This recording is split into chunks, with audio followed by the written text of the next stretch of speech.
Muy buenas a todos, bienvenidos a otro video más de EduMed. El día de hoy hablaremos sobre la técnica histológica, pero antes de entrar de lleno en el tema, hay que aclarar qué es la histología. La histología es la ciencia que estudia la estructura y la organización de los tejidos biológicos a nivel microscópico. Gracias a ella, obtenemos la base morfológica que nos permite comprender cómo funcionan los órganos y además diagnosticar diferentes enfermedades. Para poder observar estos tejidos con detalle, utilizamos lo que se conoce como preparado histológico. Este consiste en una muestra de tejido que primero se procesa y luego se corta en láminas extremadamente delgadas, tan finas que se miden en micras.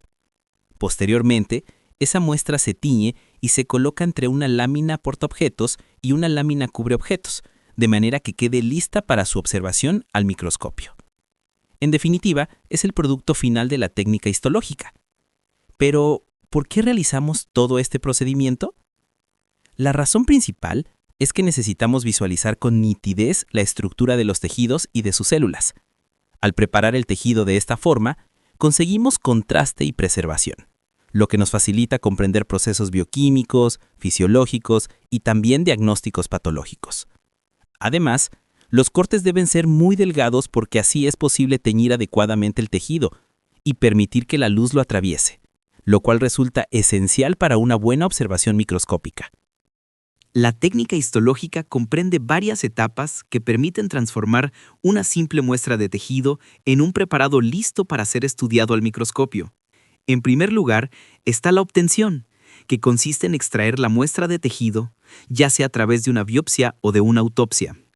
Una vez obtenida, se pasa a la fijación, donde se emplean sustancias químicas, como el formol, para conservar la estructura del tejido y evitar su deterioro.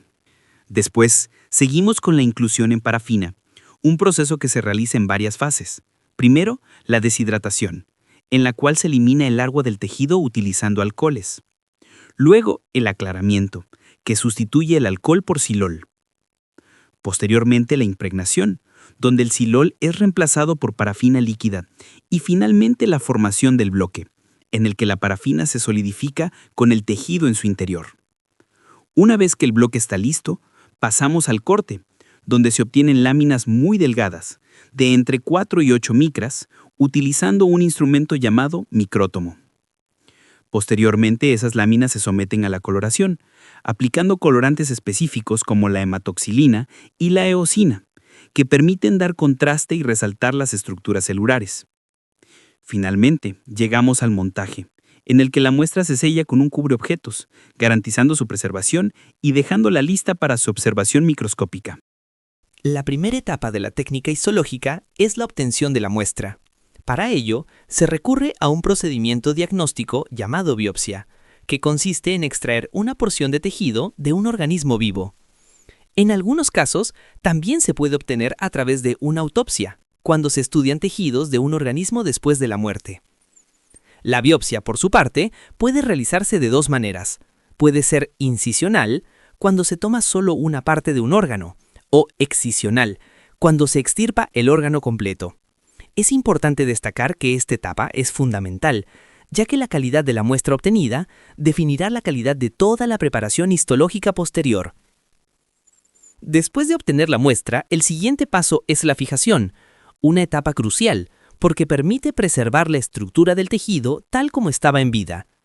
Este proceso debe realizarse de inmediato tras la obtención, sumergiendo la muestra en un fijador químico. El más utilizado es el formol tamponado al 10%, también conocido como formalín, que en realidad corresponde a una solución de formaldehído al 37%. Se emplea por su eficacia, su bajo costo y su capacidad de conservar adecuadamente las estructuras celulares. Es importante tener en cuenta que el volumen de fijador debe ser de 10 a 20 veces mayor que el volumen del tejido, y el tiempo de exposición suele variar entre 6 y 24 horas. La función principal de la fijación es detener por completo el metabolismo celular, impedir que las enzimas degraden a las células mediante autólisis, eliminar microorganismos patógenos y además endurecer el tejido. Este endurecimiento se debe a la formación de enlaces cruzados o a la desnaturalización de las moléculas proteicas, lo que garantiza la estabilidad de la muestra para los pasos posteriores. Los fijadores poseen una serie de propiedades que explican por qué son esenciales en la técnica histológica. En primer lugar, preservan tanto la morfología celular como la organización de los tejidos. Además, mantienen la composición química, penetran en los tejidos con relativa rapidez y facilitan la coloración en etapas posteriores. A todo esto se suma que inhiben el crecimiento microbiano, evitando así la putrefacción, y que aumentan la consistencia de los tejidos, lo cual los hace más fáciles de manipular. Sin embargo, también existen efectos indeseables asociados a algunos fijadores. Por ejemplo, pueden provocar retracción de los tejidos, formar precipitados en forma de cristales o endurecer en exceso las muestras. A esto se añade que muchos tienen un olor desagradable, son irritantes para la piel y las mucosas, y en ciertos casos producen alteraciones importantes tanto a nivel molecular como a nivel ultraestructural. La inclusión en parafina es el proceso mediante el cual el tejido se embebe en este material sólido, con el objetivo de poder obtener cortes ultrafinos. Para lograrlo, se siguen 3 pasos esenciales. El primero es la deshidratación, en la que el agua contenida en las células se sustituye por alcohol en concentraciones graduales. Esto es necesario porque el agua no es soluble en la parafina, mientras que el alcohol sí lo es. El segundo paso es el aclaramiento, donde el alcohol es reemplazado por silol, un solvente que, a diferencia del agua, sí es miscible con la parafina. A continuación, viene la impregnación, en la cual el silol es sustituido por parafina líquida caliente, a una temperatura cercana a los 57 grados. Finalmente, el tejido impregnado se coloca en un molde con parafina fresca y se deja solidificar. De este modo se forma un bloque rígido que queda listo para ser cortado en el micrótomo. Una vez que el bloque de parafina está listo, pasamos a la etapa de corte. Este paso consiste en seccionar el bloque en láminas extremadamente delgadas, conocidas como cortes histológicos, cuyo grosor suele variar entre 4 y 8 micras. Para ello se utiliza un instrumento especializado llamado micrótomo. Los cortes obtenidos se colocan cuidadosamente en un baño de agua tibia, lo que permite eliminar arrugas o pliegues que puedan haberse formado durante el proceso.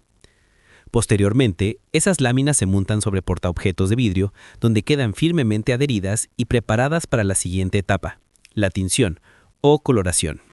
Un procedimiento fundamental que nos permite visualizar con claridad las estructuras celulares y tisulares bajo el microscopio. Antes de aplicar cualquier colorante, es necesario realizar el desparafinado. En este proceso, la lámina se sumerge en silol para eliminar completamente la parafina que rodea al tejido. Una vez retirado este exceso, se lleva a cabo la rehidratación, pasando la muestra por concentraciones decrecientes de alcohol hasta llegar finalmente al agua. De esta manera, el tejido queda listo para recibir los colorantes, que en su mayoría se aplican en soluciones acuosas. Entre todas las técnicas de tinción, la más utilizada en histología es la llamada hematoxilina y eosina, o simplemente H y E.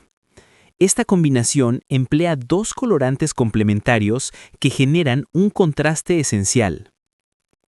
Por un lado, la eosina es un colorante ácido que se une a estructuras básicas, llamadas acidófilas. Esto permite teñir el citoplasma y las fibras extracelulares en tonos rosados o rojizos, logrando así una distinción clara y nítida de la arquitectura tisular.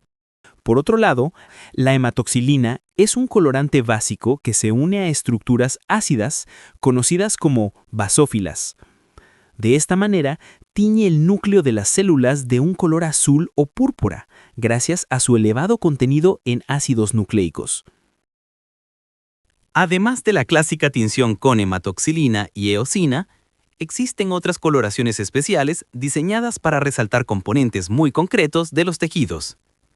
Un buen ejemplo es la tinción PAS, que se utiliza para identificar carbohidratos como el glucógeno o las mucinas. Estas estructuras se ponen en evidencia con un color magenta característico, lo que facilita su reconocimiento. Otro caso son los tricrómicos, como el de Masson, que permiten diferenciar con claridad el colágeno, teñido de azul o verde del tejido muscular, que aparece teñido en tonos rojos.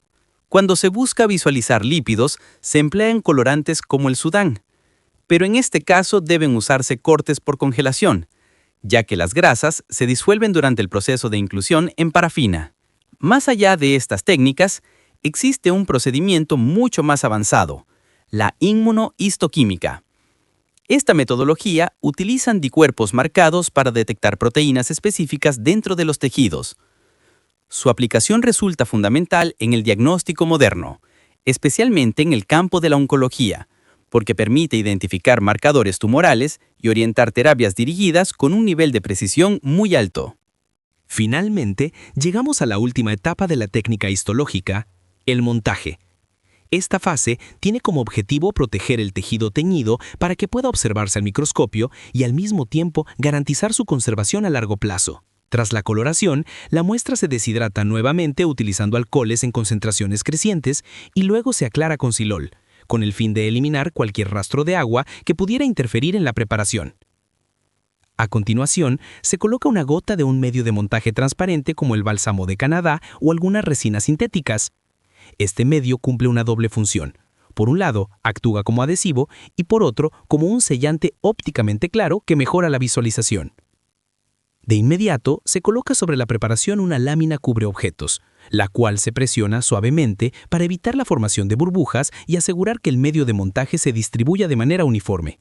De este modo, el preparado queda sellado y listo para su observación y almacenamiento. En la práctica histológica, uno de los principales desafíos lo representan los artefactos. Estos son alteraciones o estructuras artificiales que aparecen en las preparaciones como consecuencia de errores cometidos durante el procesamiento del tejido. Lo importante es que no forman parte de la estructura biológica real y por lo tanto pueden dificultar seriamente la interpretación microscópica. Los artefactos pueden originarse en diferentes etapas del procedimiento. Por ejemplo, durante la fijación, un exceso de formol puede provocar retracción del tejido. En la inclusión, una mala impregnación con parafina puede dar lugar a grietas. Durante el corte, es común encontrar arrugas o pliegues. Y en la etapa de tinción pueden aparecer precipitados de colorante que alteren la visualización. Por todo esto, la identificación correcta de los artefactos resulta esencial, ya que permite evitar interpretaciones equivocadas y, en consecuencia, diagnósticos erróneos. Hemos llegado al final de este recorrido por los temas fundamentales que necesitabas conocer. Espero que esta explicación te haya sido clara, útil y motivadora para seguir aprendiendo. Si quieres profundizar más en estos y otros contenidos de medicina y ciencias básicas, no olvides visitar y seguir la página web de EduMed, donde encontrarás recursos adicionales, ejercicios prácticos y material exclusivo que te ayudará a reforzar lo aprendido. Si decides unirte a nuestra comunidad en EduMed, tus pedidos adicionales también tendrán prioridad en nuestra atención.